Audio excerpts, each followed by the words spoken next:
that what North Korea's leader wants to do is test a hydrogen bomb over the Pacific Ocean. Now, that could disturb a lot of electronics when that kind of thing happens. So unless that explosion is tested and telegraphed to people first, there's a distinct possibility that anyone within even miles of that test, well, their electronics could go down, which includes planes that could go down, which hastens the need to at least get a heads up.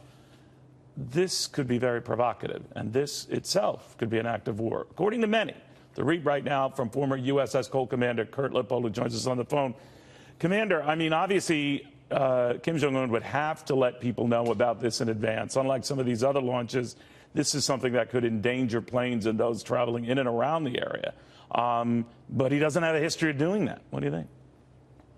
Well, Neil, I think what we're seeing is that gradual buildup where, in fact, President Trump is putting the world on notice that this is the end of the road, that while diplomatic options still exist in squeezing him with the executive order in the financial and other industries where if you do business with the Hermit Kingdom, you don't do business with the United States and other countries and their penalties, Kim Jong-un, while he should give the world a heads up if he were to detonate that type of a weapon in the atmosphere or even on the ocean, clearly we are not going to have any indication that he will do that. And as you mentioned, while many may consider it an act of war, I think the repercussions of doing that will speak very clearly. And then China is going to be on notice that they are going to need to do what many have advocated, including myself, for months now, which is China is going to have to engage to denuclearize that country.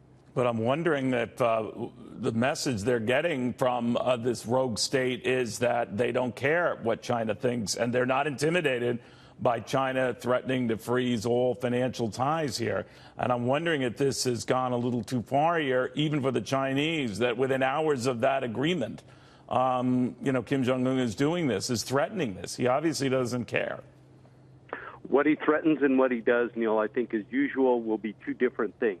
If he carries through and does it, then clearly he is breaking a benchmark as far as that test goes. And at that point, I think even Russia and China are going to say, we're having nothing to do with this guy, and they're going to stop breaking the sanctions that the United Nations passed the other day. But what else would the world do in that event, Commander? I just want to be clear. I mean, because that is, to your point, very different than other these prior launchings and all. This would be a very provocative act. As I said, some have said a war act, but they would not be able to take that in stride. The Chinese particularly, maybe even the Russians, to your point. What did they do? Just join the growing list of sanctioned countries or what? I think you would see swift and immediate condemnation and action by the world community, whether it is through the UN or just a coalition that is built in coordination with China and Russia, that we would completely isolate that nation from anything going in and out.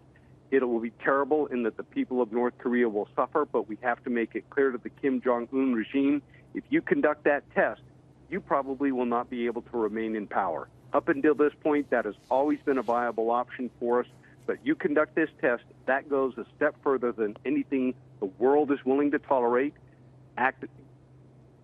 Detonating a nuclear weapon is an order of magnitude offense against the world by doing that. And I think at that point, whatever sympathy he may have from the world would disappear and be gone. All bets would certainly be off. Kirk Lippold, Commander, thank you